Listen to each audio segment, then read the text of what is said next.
terjadi tanpa seizin Tuhan. Dan aku percaya semuanya mendatangkan kebaikan bagi kami Tuhan. Hamba berdoa buat setiap umat-Mu yang datang ibadah yang kedua ini.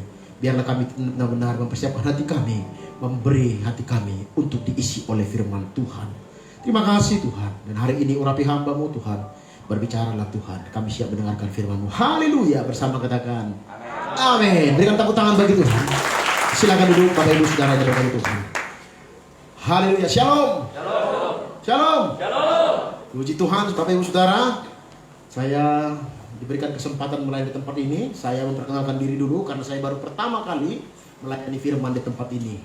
Nama saya Pendeta Cornelius Nababan. Dari namanya Nababan di belakang sudah pasti orang Batak, ya kan? Asli Sumatera Utara, Siborong-borong. Nah, kalau yang pernah tahu Siborong-borong ya pasti ketawa dalam hati, di sana ada ombus-ombus katanya, kan gitu kan? Atau lape. Saya tinggal di Cibubur dan menggembalakan di GBI Sangkakala Cibubur. Jadi saya punya istri satu dan anak kami satu laki-laki. Kalau lihat casingnya seperti ini pasti lebih ganteng bapaknya, anaknya daripada bapaknya, amin. Kalau bapaknya hitam, anaknya putih, ya kan? Jadi anak saya cuma sepotong doang, satu. Itu pun ada sudah mujizat Tuhan, ya kan? Karena prediksi dokter sebelum kami menikah, dokter bilang kami nggak mungkin punya anak. Tapi ilmu kedokteran selalu kalah dengan ilmu Tuhan. Sepintar-pintarnya tupai melompat jatuh juga. Tapi percayalah, saya dan saudara bukan tupai. Amin. Jadi ilmu dokter semuanya harus takluk di atas ilmu keimanan kepada Kristus. Jadi ketika kita datang hari ini membawa persoalan, percayalah persoalanmu Tuhan pasti buka jalan. Amin. Nah, saudara-saudara, hari ini saya akan berbicara mengenai keluarga yang harmonis. Saya percaya setiap orang mau dan rindu keluarganya menjadi keluarga yang harmonis. Keluarga yang berbahagia itu, saudaraku, tidak dibangun karena uang kita banyak. Salah. Keluarga yang berbahagia itu tidak dibangun di ataskan rumah yang mewah. Keluarga yang damai sejahtera tidak dibangun oleh fasilitas. Sangat sederhana, saudara-saudara. Kalau saudara pernah lihat pemulung di gerobak ada istri dan anaknya satu, saya melihat beberapa kali di daerah Cibubur sana, saudaraku, istri dan suami bisa suap-suapan. Itu makannya pun sederhana, tapi bahagianya mereka minta ampun. Saya percaya bahagia mereka bukan karena apa yang mereka makan. Tapi yang pertama kunci dari kebahagiaan, agama manapun mengajarkan, tetaplah mengucap syukur. Sederhana, saudara-saudara. Mengapa banyak orang, saudaraku, mencari kebahagiaan di luar? Mengapa banyak saudaraku rumah tangga berantakan? Hanya satu jawabannya, karena mereka lupa bersyukur. Ada nyanyi dunia bilang begini, syukuri apa adanya, hidup adalah anugerah. Makanya mikir jangan terlalu tinggi-tinggi, saudara-saudara. Yang sederhana saja. Asal Tuhan berkenan, percayalah ketika kita dapatkan berkat sedikit dan di dalamnya dirangkai kata ucapan syukur, maka di rumahmu itu akan terjadi shalom. Lihat anak-anak orang yang tidak kenal Tuhan. Semua dia punya fasilitas, dia punya kemana-mana dia tinggal antar, ada yang antar. Tetapi karena tidak ada Kristus, coba lihat berantakan di luar, narkoba, pergaulan bebas.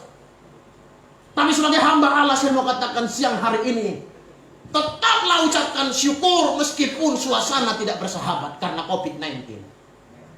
Sebab di COVID pun Tuhan berkarya. Percayalah damai sejahtera Tuhan tidak tergantung siapapun, tapi tergantung bagaimana kita hidup bersyukur kepada Tuhan. Hari ini saya akan berbicara mengenai satu keluarga, di mana keluarga ini membelakangi Tuhan. Ada satu kisah, saudaraku, dalam Kisah Rut 1 ayat yang pertama sampai ayat yang ke-12. Kita akan membacakannya, saudara-saudara. Rut pasal pertama, ayat yang pertama sampai ayat yang ke-12. Dan tema khotbahku pagi hari ini, jangan pernah membelakangi Tuhan. Sekali lagi tema firman Tuhan hari ini, jangan pernah membelakangi Tuhan. Ayat yang pertama saya bacakan dan ayat yang kedua sidang jemaat sampai ayat yang ke-12. Kita baca berbalas-balasan. Yang tidak bawa Alkitab, saudara boleh lihat di belakang multimedia. Gak usah lihat saya, kan saya tidak akan kemana-mana. Ayat yang pertama. Pada zaman para hakim memerintah, ada kelaparan di tanah Israel. Lalu pergilah seorang dari Bethlehem Yehuda beserta istrinya dan kedua anaknya laki-laki ke daerah Moab untuk menetap di sana sebagai orang asing. 2, 3.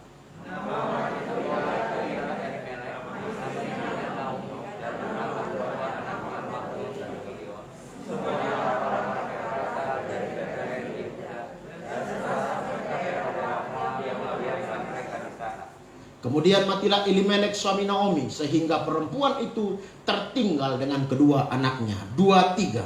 Keduanya perempuan Moab, yang pertama bernama Orpa, yang kedua bernama Ruth, dan mereka diam kira-kira 10 tahun lamanya. Lalu mati jugalah keduanya, yakni Mahlon dan Kilion, sehingga perempuan itu kehilangan kedua anaknya dan suaminya. Kemudian berkemaslah ia dengan kedua menantunya. Ia pulang dari daerah Moab, sebab di daerah Moab dia mendengar bahwa Tuhan telah memperhatikan umatnya, beri makanan kepada mereka. Maka berangkatlah ia dari tempat tinggalnya itu bersama-sama dengan kedua menantunya, ketika mereka sedang di jalan untuk pulang ke tanah Yehuda. Katalah Naomi kepada kedua mantunya itu, pergilah, pulanglah masing-masing ke rumah ibunya. Tuhan kiranya menunjukkan kasih-Nya kepadamu, seperti yang kamu tunjukkan kepada orang-orang yang telah mati itu kepadaku. Kiranya atas karunia Tuhan kamu mendapat tempat perlindungan masing-masing di rumah suaminya. Lalu ciumnyalah mereka, tetapi mereka menangis dengan suara keras. Dan berkata kepadanya, tidak, kami ikut dengan engkau, pulanglah kepada bangsamu. Tetapi Naomi berkata, pulanglah anak-anakku, mengapa kamu turut dengan aku? Bukankah tidak akan ada lagi anak laki-laki yang kulahirkan untuk dijadikan suamimu nanti? 2, 3. Pulanglah anak-anakku, pergilah, sebab ada saudara dua aku untuk bersuami. Seandainya pikirku ada harapan bagiku, dan sekalipun malam ini aku bersuami, maka sekalipun aku masih melahirkan anak laki-laki. Ayat yang ke-13 boleh kita teruskan. 13. Masakan kamu menanti sampai mereka dewasa? Masakan karena itu kamu harus menahan diri dan tidak bersuami? Janganlah kiranya demikian anak-anakku. Bukankah jauh lebih pahit yang aku alami daripada kamu? Sebab tangan Tuhan teracung terhadap aku. 2, 3 ayat 14. Menangis pula mereka dengan suara keras, lalu Orpa mencium perempuannya itu minta diri, tetapi Ruth tetap terpaut kepadanya. 15 terakhir saya akan bacakan. Berkatalah Naomi, telah pulang iparmu kepada bangsanya dan kepada para allahnya, pulanglah mengikuti aku. Sampai situ firman Tuhan. Saudara-saudara, untuk membawa keluarga supaya dekat dengan Tuhan, yang paling utama ujung tombaknya adalah suami. Sebab Alkitab katakan suami adalah imam. Amin. Jadi jangan ditukar. Jangan istri jadi imam. Itu enggak sehat. Tetapi harus suami yang mengarahkan istri dan anak-anak supaya menjadi keluarga yang takut Tuhan. Jadi penentunya suami harus lebih rohani daripada istri. Amin. Pak Bu dengar baik. Suami harus lebih rohani kebanding istri. Sebab apa? Leader dalam rumah tangga adalah suami. Tidak bisa ditukar. Sebabnya firman Tuhan katakan, hai istri, tunduklah kepada suami. Hai suami, sayangilah istrimu. Betul? Saudara-saudara,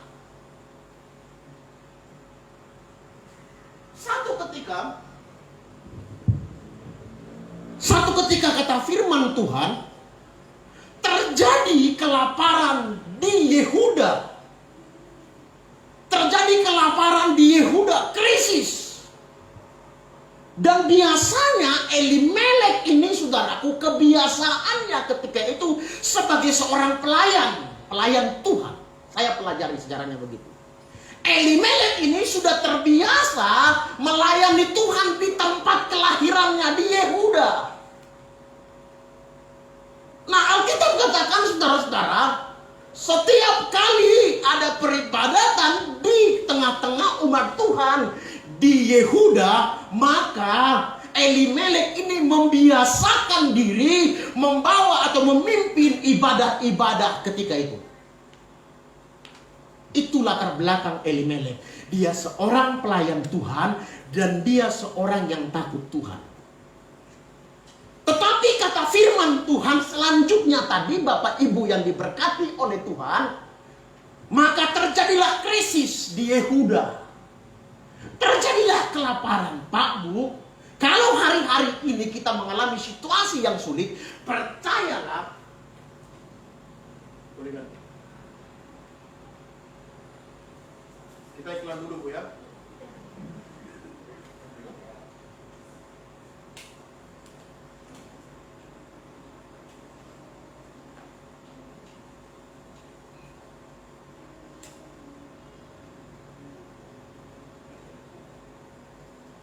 Nah, sidang jemaat yang diberkati Tuhan, kalau hari-hari ini di antara kita mungkin Tuhan izinkan melewati proses kesulitan apapun itu, percayalah bahwa semuanya itu mendatangkan kebaikan. Katakan amin. Bahkan Tuhan tahu sebelum segala sesuatu terjadi, Tuhan sudah tahu. Sebab Alkitab katakan sehelai rambut kita jatuh Tuhan tahu, bro. Amin. Tidak ada yang kebetulan dalam Tuhan. Bahkan Tuhan juga menjamin hari esok kita. Katakan amin. Kalau hari ini dijamin oleh Tuhan, dan hari depan, hari esok, Tuhan tetap ada bersama-sama dengan kita. Persoalannya apakah kita bertekun dalam menjalani setiap situasi-situasi yang tersulit itu, saudara-saudara. Kita kembali ke firman Tuhan, kisah Elimelek ini. Dia backgroundnya sudah benar. Dia latar belakangnya sudah benar sebagai seorang pelayan. Tetapi kata firman ini dalam kisah Rut ini, ayat yang pertama, terjadi krisis di Yehuda, kelaparan. Terjadi krisis. Maka satu pada kesimpulan, Elimelek bilang gini ke istrinya yang bernama Naomi, "Ma, tolong panggil anak kita Mahlon dan Kilion." Saudara-saudara, Elimelek juga kasih nama anaknya lucu sih, Mahlon dan Kilion. Saya cari arti Mahlon dan Kilion, artinya saudaraku merana dan sakit-sakitan. Bayangkan. Yang bikin anak gitu ya, kasih nama bagus gitu loh. Kayak nama saya Cornelius, kan keren kan? Seorang perwira tentara Italia gitu loh. Yosua gitu kan. Yosef seperti Pak Gembala, kan keren kan? Ya. Namanya saudaraku nama, harus kalau orang kita Tionghoa bilang namanya itu bisa bawa hoki gitu loh. Iya kan? Gitu. Kok orang Batak, nama tuh aneh-aneh saudara-saudara. Kadang dia lahir memulas di depan pintu, dibikin nama anaknya pas lahir Pintu. Itu ada aja. Waktu lahiran dia pegang batu bata, ya kan? Udah mau lahiran, udah mau proses itu anak, dibikin nama anaknya Batu Bata. Ada itu loh, betul ya? Orang Batak tuh suka-suka unik. Orang Kupang kasih nama aneh lagi, Bakar Besi, bayangkan. Kok Besi di gerbang? Itu marga ya. Orang Batak tuh unik-unik. Coba. Kadang namanya Kilion, kadang namanya Kliwon, macam-macam. Yang bikin nama tuh maunya yang normal-normal gitu. Waktu anak saya mau lahiran, saudara-saudara, aku udah bikin rencana bikin namanya, saudara-saudara. Aku mau bikin nama itu nama Batak, biar dia ingat kampung halamannya, si Borong-Borong. Karena aku kadang-kadang kalau bapakku dulu datang dari kampung, ya kan, kami kan udah biasa bahasa Batak. Jadi kalau ada bapakku bahasa Batak, istriku nggak ngerti karena kelahiran Bandung. Jadi kalau kami ngobrol begini bahasa Batak dengan bapakku keluar dari Medan, aku harus menerjemahkan ulang. Ribet kali kurasa. Apa tadi maksudnya? Bayangkan. Kau baca aja lah kamus bahasa Batak, searching aja, ada itu saya bilang. Karena udah kelahiran Bandung. Dia kalau ngomong badaka mana, badaka dia. Begitu ngomongnya. Kumaha damang, orang Batak bilang damang dainang. Nah itu.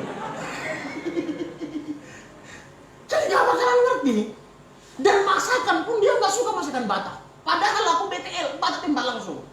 Tapi jangan lupa, casingnya Rembo, hatinya Rinto. Amin. Coba. Dia gak suka makanan Batak, daun singkong dibecek-becek kayak apa ini dia bilang, bayangkan. Dia sukanya sayur asam, bayangkan. Hobinya sayur asam, jadi hobinya terus masak sayur asam. Dari bilang, dari Senin sampai hari Senin hidup sudah asam, kau masak sayur asam, makin asam ini muka, aku bilang. Bayangkan, sepet terus. Dia kalau udah suka makan sayur setiap hari, bayangkan. Coba tuh. Bikin lalapan. Di kampung kami lalapan itu, mohon maaf, 1000 kali maaf, itu buat sapi, betul? Karena di sana masakan udah dimasak semua. Di kampung kami begitu. di si gorong-gorong sana. Itu nggak ada lalapan, Pak. Harus paling tidak direbus dulu. Direbus-rebus, kasih air, kasih bawang, iris-iris, jadilah itu. Ini kacang panjang, terang bulat dimakan bulat-bulat dalam hati. Astaga, tidak ada jebo bilang. Coba. Sayur asam, sayur lodeh, apalah dalam hatiku. Tapi bilang, Tuhan, kalau boleh Tuhan, biarlah cawan ini lalu daripada aku. Dari situ aku mau memberi pemahaman kepada anakku. Nih, anak nih harus dikasih nama Batak. Supaya apa? Paling tidak dia ingat bahasa Batak. Mau bikin nama aja, ribut istriku. Bukan kau yang melahirkan, 9 bulan itu melahirkan. Jangan pola seolah-olah kau yang berkuasa bikin namanya. Terserah kau lah. Nangis lagi dia, bayangkan. Nangis dia. Kalau kami kan ngomong langsung tidak poin, gak mau basa-basi. Dulu pun waktu aku nembak dia, itu pacarku yang pertama dan sampai hari ini jadi istri. Bayangkan. Jadi biar tipe kasar begini tapi orang setia, saudara. Tepuk tangan buat Tuhan, amin. Dia orang setia ini. Dan ketemunya pun bukan di sosmed dan bukan di lampu merah, di gereja. Pas aku lagi khotbah di Cinere ketika itu. Kulihat dia, malu-malu kucing dia. Kulihat lagi lama-lama, malu-malu meong dia. Hampir ku begini, manis-manis, sini, hampir. Coba, lama-lama terpesona aku. Bayangkan, 4 kali ibadah, 4-4-nya dulu di depan. Coba bayangkan. Apa dia terpesona juga? Aku nggak tahu. 4 kali ibadah duduk di depan, aku khotbah 4 kali ibadah. Bergetarlah jiwaku, bayangkan. Aku mintalah nomor handphone sama pemain musiknya. Bro, nomor handphone pemain musik yang depan tadi ada nggak? Ada bang, siap. Aku telepon. Aku yang khotbah tadi, aku bilang. Aku mau datang ke rumahmu, mau kaget dia. Ini kayak ngancam katanya, memang tipe kali begitu. Coba. Habis ibadah, minggu depannya aku samperin. Dia kira aku main-main, datang aku. Coba ya. Aku ketok, biar kelihatan rohani. Shalom. Kata kunci didapatkan, amin. Ngobrol-ngobrol di ruang tamu, saudara-saudara. Bilang sama dia begini. Dari pertama aku lihat kau minggu lalu, aku cinta sama kau. Bayangkan. Rasa terapi itu perempuan. Dia bilang gini, gila nih pendeta, bayangkan. Aku cinta sama kau, aku mau nikah sama kau, aku mau kau jadi istriku. Karena kalau pacaran gak ada waktu buat makan di mall, aku bilang, bayangkan. Coba bayangkan. Dia bilang begini, kasih waktu aku 3 bulan, dia bilang. Perempuan kan gitu, mau tapi malu-malu, betul? Coba. Saya nggak mau tahu, pokoknya hari ini juga jawab di depanku. Kalau mau, kalau enggak. Kok maksa? Karena dari kontrakanku ke rumahku jauhnya minta ampun, naik motor 1,5 jam aku bilang. 1,5 jam bayangkan. Bayangkan. Ya kan kalau jadi paling tidak hemat energi, hemat biaya. Ini kalau cuma mau pendekatan 3 bulan, sekali seminggu, 2 kali seminggu datang, capek aku bilang. Coba, terakhir dia bilang begini. Jawab. Aku gak main-main, aku serius. Bayangkan. Dia terbuka sama saya. Aku menghargai perasaanmu. Wush. Tapi kau tahu, dokter nyatakan bahwa aku tidak bisa sembuh, dia bilang. Wih. Dia tunjukkan semua obatnya. Ketika itu ada sekitar 7-8 macam obat. Dan istriku tiap bulan sebelum nikah harus berobat ke Singapura, check up. Karena rekomendasi dari dokter saraf yang ada di Abdi Waluyo. Dan obatnya mahal yang minta ampun, lebih mahal dari pecel lele. Bayangkan, dia nangis. Saya bilang begini, kalau kau cinta sama aku cinta sama kau. Dalam cinta ada mujizat. Wih, tepuk tangan dulu dong. Ada saksinya loh, saudaraku ini loh. Aku nggak ngarang, lo tanya aja nanti. Coba, dia tunjukin semua obatnya. Itu di otak sebelah kiri yang hasil MRI lama-lama mengecil. Dan anak ini lama-lama bisa lumpuh. Saya cuma yakin bahwa tidak ada rencana Tuhan yang gagal. Ngomong amin gampang bro, melaksanain yang susah. Jangan amin. Gini-gini juga aku. Tuhan tolong, Tuhan tolong. Takutan juga. Pacaran saudara-saudara. Saya bilang, saya pendeta. Kalau saya ngomong bahwa Tuhan berkuasa mengadakan mujizat, saya malu sama jemaat, sama Tuhan. Dulu belum gembala. Dulu masih MC keliling gitu loh. WL. Saya nggak mau, kau harus hidup dalam iman, percaya. Karena setiap bangun tidur dia harus makan obat itu. Harus obat itu. Kalau tidak diminum, dia hilang keseimbangan dan tiba-tiba bisa jatuh. Saya bilang, berhenti. Maka ketika kami pacaran, saudara-saudara, bangun dia besok pagi, tiba-tiba dia berhenti minum obat. Obat 2 macam berhenti. Sampai pada satu ketika, saudara-saudara, kami menikah. Setelah 6 bulan pacaran, 6 bulan pacaran, bayangkan tuh, seminggu sekali ketemu, berarti 6 kali 4, 24 kali pertemuan langsung memberkati. Coba tuh. Menikah, saudara-saudara, diberkati di gereja. 6 bulan pernikahan, dokter nyatakan positif hamil. Dan ketika itu kami konsultasi ke Sarah, dokter Sarah bilang, anak ini tidak boleh mengandung sebab nyawa taruhannya. Dan harus digugurkan. Saya tidak akan mau terima kalau kontrol, kecuali ada referensi dari penyakit dalam dan dokter kandungan. Dokter kandungan sendiri pun tidak merekomendasikan bahkan penyakit dalam. Bayangkan. Dan akhirnya pada kesimpulan, umur 6 bulan keguguran. Gak jadi, batal. Tunggu setahun lagi. Aku membangun kuda-kuda yang kuat, yaitu berharap, berpegang pada Tuhan. Aku berusaha pegang tangan Tuhan walaupun aku takut. Aku memeluk tangan Tuhan walaupun aku khawatir. Tapi aku bilang, Tuhan, ku percayakan segala sesuatu dalam tangan Tuhan. Dengar baik sidang jemaat Tuhan. Sampai pada satu ketika hamil yang kedua. Setelah itu dokter bilang harus digugurkan. Saya bilang, dokter, saya percaya bahwa masih ada mujizat di atas semua keterbatasan dokter. Kami kontrol, dokter nggak mau terima. Dokter hanya kasih obat, nih obat begini segala macam. Sampai pada satu klimaks, saudara-saudara, beberapa kali pendarahan, beberapa kali jatuh. Tapi aku bilang, Tuhan, meskipun tidak ada tempat berharap, aku tetap berpengharapan pada Kristus. Wih, sampai pada akhirnya saudaraku lahir dengan operasi sesar, anakku 4 kilo, bayangkan. Tepuk tangannya jangan nanggung, amin. Dan sampai hari ini aku melihat ketika suami orang beriman, percayalah saudaraku, impartasi dari iman suami turun kepada istri. Katakan amin. Impartasi iman suami akan turun ke anak-anak. Makanya saudara-saudara, suami harus bertanggung jawab membawa keluarganya untuk semakin hari semakin dekat dengan Tuhan. Dengar baik. Kisah Elimelek ini tragis, saudara-saudara. Seorang pelayan Tuhan ketika ada krisis, maka dia bikin alternatif lain. Apakah alternatif itu? Dia ngobrol ke istri dan anak-anaknya. Kita akan hijrah ke Moab. Kita akan pindah ke Moab. Karena istrinya hormat sama suami dan anak-anaknya pun begitu, maka ngikutlah mereka ke Moab.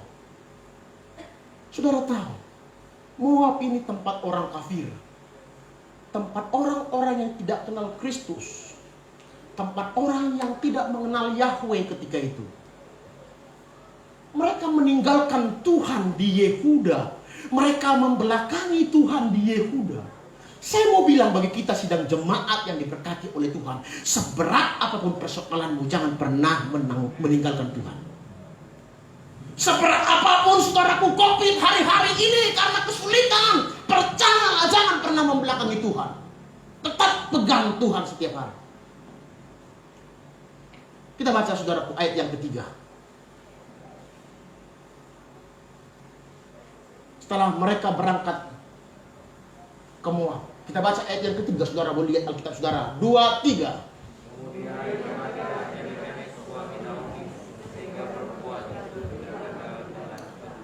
Ayat yang keempat.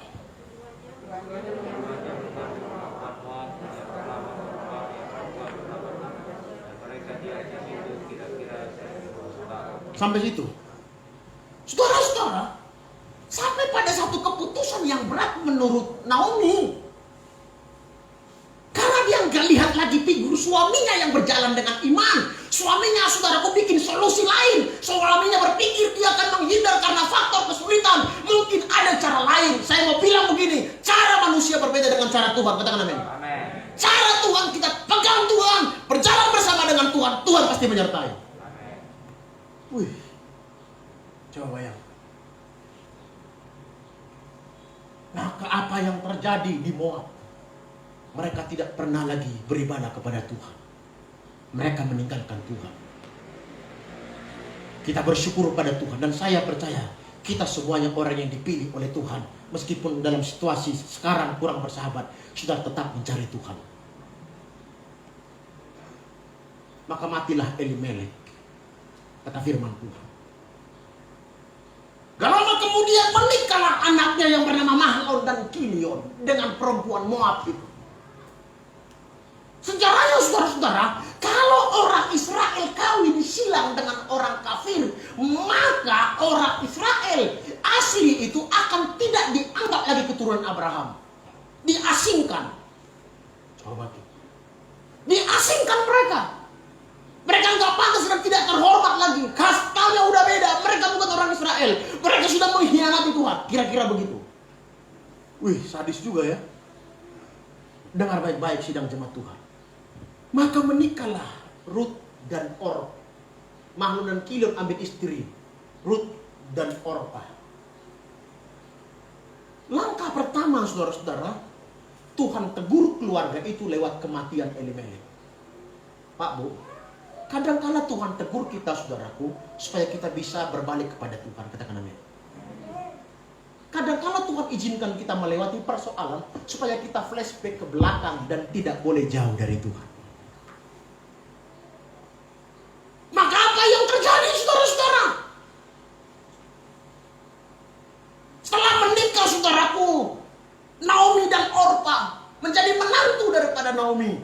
Alkitab katakan gak lama kemudian, maka matilah anaknya yang bernama Mahlon dan Kilion, sehingga perempuan itu kehilangan kedua anaknya dan suaminya. Bayangkan. Sehingga kehilangan anak, kehilangan suami. Akhirnya mereka menjadi janda. Bertiga. Jadi 3 janda dalam satu rumah. Sebenarnya penderitaannya cukup menyakitkan ya. Tragis. Beberapa bulan yang lalu, saudaraku, ipar saya meninggal. Pendeta juga di daerah Teluk Sanggul sana. Jadi adik perempuan saya menikah dengan pendeta. Masih muda ipar saya ini. Orang Batak bilang layak saya lah. Umurnya 47 tahun. Meninggal karena kanker stadium akhir. Cuma 4 bulan, saudaraku, diagnosa terakhir sudah stadium akhir. Ponakan saya ini paling gede umur 8 tahun dan yang kedua umur 4 tahun. Mereka di Dolok Sanggul. Itu dekat dari si borong-borong sana. Mereka melayani Tuhan di sana, gembala. Ipar saya ini meninggal, akhirnya menjadi pincang, timpang. Adik saya ini PNS. Singkat cerita pada satu kesimpulan, saudaraku, gak lama kemudian bapak saya dipanggil Tuhan. Bapak saya pendeta juga gembala di Pangkalan Brandan. Bapak saya meninggal, pertama ipar saya, baru bapak saya. Sebelum bapak saya meninggal, dia sudah pesan ke kami, anak-anaknya. Anak bapak saya 2 pendeta. Abang saya, kakak saya pendeta di Batam, GBI juga, saya di Cibubur. Dia pesan begini, saya udah gak lama lagi. Adik perempuanmu panggil dari Dolok Sanggul, karena gak lama lagi saya akan dipanggil Tuhan. Dia ngomong begitu hari Rabu, dan hari Sabtu dia mati dipanggil Tuhan. Coba bayangkan. Kami sudah keburu nyampe hari Selasa. Dia suruh saya telepon abang saya di Batam, bilang ke abangmu supaya segera pulang. Nanti kalau saya mati, segera dikuburkan, dan sebelum dibawa ke kuburan tolong pentabisan supaya adikmu perempuan jadi gembala. Bayangkan. Itu tahu hari kematiannya hebat juga. Itu hanya orang-orang yang khusus dan spesial. Sebelum dia mati, saudaraku, hari Jumat dia masih ngobrol dengan kami biasa. Dia masuk ke kamar. Jalan, saudaraku, dia masuk ke kamar, dia ambil jasnya, jas biasa khotbah. Diambil jasnya, diambil saku yang paling kiri. Dia bilang ke saya, ke adik saya ketika itu, ini uang yang 300.000 ini, dia bilang, coba ini uang pribadiku. Jadi ini boleh dipakai. Diambil lagi saku, dari saku dalam jasnya uang 3 juta rupiah. Dia bilang begini, selama saya sakit, uang perpuluhan yang ada di kantong jas kanan ini tolong disetor ke sinode, dia bilang. Itu uang di kantong jas dalam sebelah kanan. Saya bingung lihat orang tua ini, nyawanya sudah di ujung tanduk, tapi dia masih mau melakukan firman Tuhan. Pak, Bu, meskipun dalam situasi sulit, saudara-saudara, tetaplah menabur buat Tuhan. Amin. Amin. Gak ada alasan, Pak Pendeta susah, Pak Pendeta. Dalam situasi tersulit engkau menabur, percayalah, Tuhan tahu apa yang menjadi kebutuhanmu. Amin. Dia cukup bilang begini, Bapakku yang di surga tahu engkau membutuhkannya. Halo? Saya mau bilang begini, kita memberi bukan karena Tuhan miskin. Kita memberi bukan mengharap balasan dari Tuhan. Amin. Tapi percayalah, ketika engkau memberi perpuluhan, bahkan ucapan syukur, Bapamu yang di surga pasti akan membalaskannya. Pendeta, sulit Pak Pendeta. Pak, hanya orang-orang yang rela dan tunduk kepada Kristus bisa melakukan itu, Pak. Amin. Kalau tidak, kita takut rugi, Pak. Pak, itu nggak seberapa, Pak. Nyawa kita dari Tuhan, Pak. Amin. Amin. Kita bisa bernapas karena kemurahan Tuhan. Amin. Nah, saudara-saudara, setelah itu maka hijrahlah adik saya tadi, dan sekarang jadi gembala di Pangkalan Berandan, meneruskan pelayanan orang tua saya yang ada di sana, GBI Pangkalan Berandan, meninggalkan warisan harta surgawi yang tak ternilai, yaitu pekerjaan Tuhan. Sidang jemaat yang diberkati Tuhan, maka menjadi janda ketika wanita tadi sampai pada satu kesimpulan, saudara-saudara. Maka Naomi bilang ke Rut dan Orpa, mantuku, pulanglah kau ke tempatmu. Sekarang aku mau pulang kampung ke Yehuda. Sekarang aku mau balik ke Tuhanku. Saudara-saudara, satu pengakuan dari Naomi, saudaraku, meskipun dia sempat membelakangi Tuhan, tapi dia datang dengan pengakuan dan berbalik kepada Tuhan. Katakan amin. Makanya ketika kita salah, saudaraku, buru-buru balik kepada Tuhan. Orang yang semakin sering dengar firman Tuhan, ketika dia menyimpang dari jalan Tuhan, maka Roh Kudus akan memberikan signal di hatinya. Supaya apa? Supaya dia buru-buru berbalik kepada Kristus, Pak. Naomi bilang, aku mau pulang, aku mau kembali kepada Tuhanku. Ada pengakuan yang jujur. Kalau kita jauh dari Tuhan, meninggalkan Tuhan, buru-buru berbalik kepada Kristus. Katakan amin. Suami-suami juga begitu, buru-buru berbalik kepada Kristus. Katakan, anak-anak, ayo kita beribadah, ayo cari Tuhan, ayo kita lakukan firman Tuhan, ayo di gereja, ayo sampai itu kita bertumbuh, ayo kita berkorban buat Tuhan. Katakan amin. Tuh baru tuh. Tuhan bilang, Tuhan bicara dengan malaikat, ngobrol dengan malaikat Bapa di surga. Kat, dia bilang, kau lihat anak aku itu, masa COVID begini, dia bisa berkorban, dia bisa menabur. Dia bilang begini lagi ke malaikat, Kat, aku tuh bangga punya anak seperti dia. Katakan amin. Tuhan ingin bilang, aku tuh bangga punya jemaat, punya anak yang digembalakan oleh anakku, Pendeta Yosef. Katakan amin. Tuh baru mantap tuh. Sidang jemaat yang diberkati oleh Tuhan. Maka apa yang terjadi ketika itu, saudara-saudara? Maka menangislah Orpa. Mama, jangan mama, katanya. Dia sedih berpisah dengan ibu mertua yang begitu sayang kepada dia. Naomi bilang begini, anakku, apalagi yang kau harapkan daripada aku? Anakku sudah mati, enggak ada lagi yang kau tunggu. Meskipun aku bisa melahirkan kembali, enggak mungkin anakku itu nanti jadi suamimu. Maka sedihlah hati Orpa. Sedihlah hati Orpa. Tapi ingat, Orpa tetap tidak mau ikut dengan Naomi. Orpa tidak tidak mau kehilangan haknya.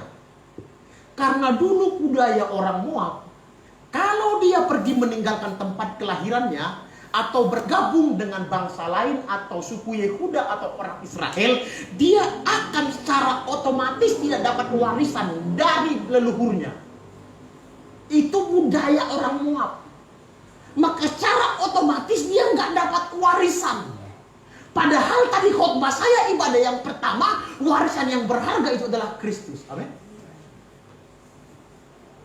Dia nggak mau kerelaan hilang, saudaraku, harta itu, Pak Bu.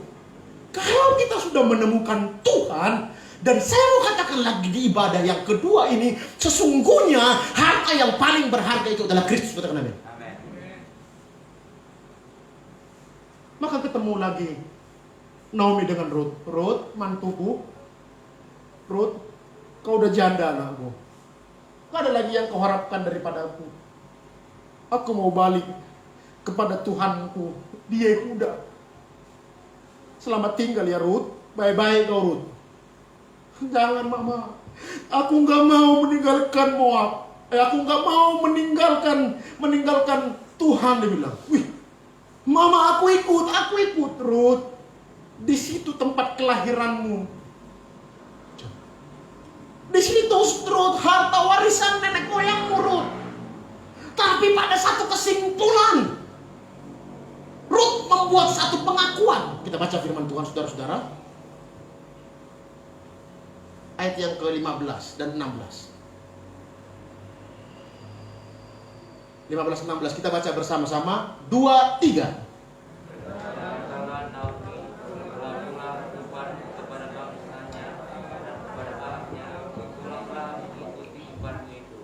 Tetapi kata Rut,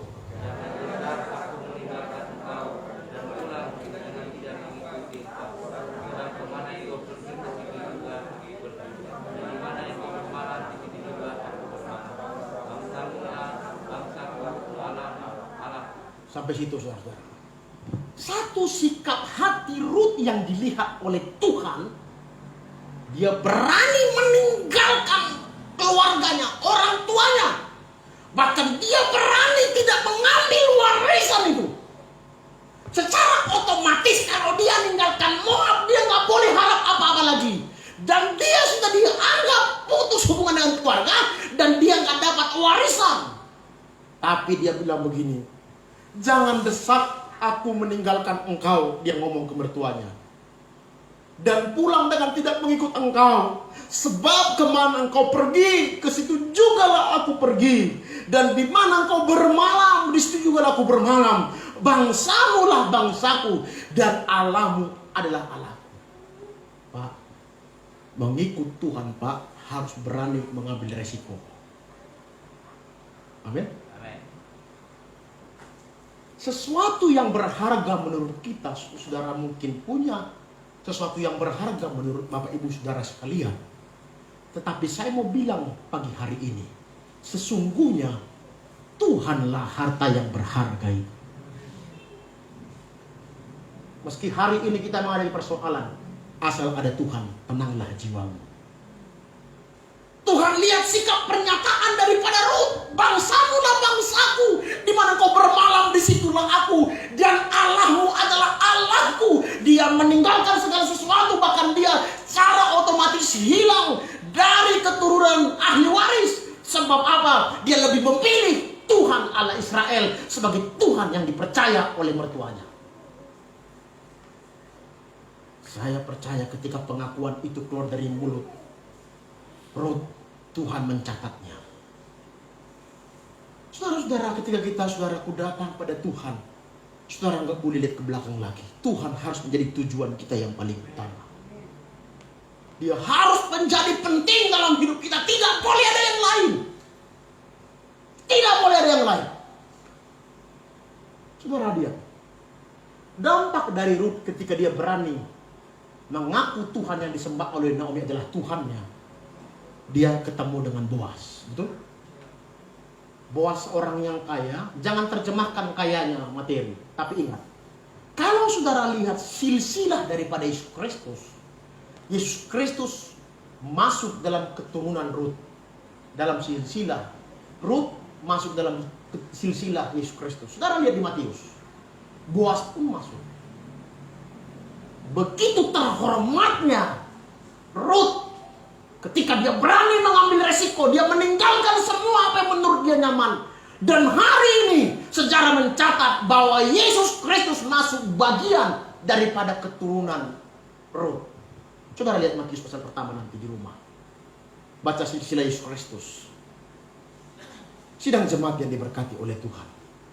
Saya mau bilang bagi kita di siang hari ini, jangan pernah membelakangi Tuhan. Pegang Tuhan setiap hari. Dimanapun kita berada, tetaplah Tuhan harus menjadi bagian kita untuk selama-lamanya. Tuhan memulihkan keadaan Naomi dan Rut, dan mereka menjadi keturunan-keturunan bangsawan yang diberkati oleh Tuhan. Tetap jaga hati, bertekun kepada Tuhan. Jangan pernah membelakangi Tuhan.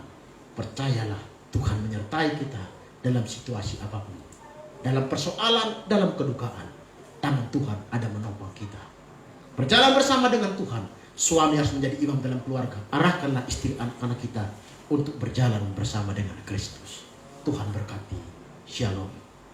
Mari kita mengangkat pujian yang di F. Kalau ku hidup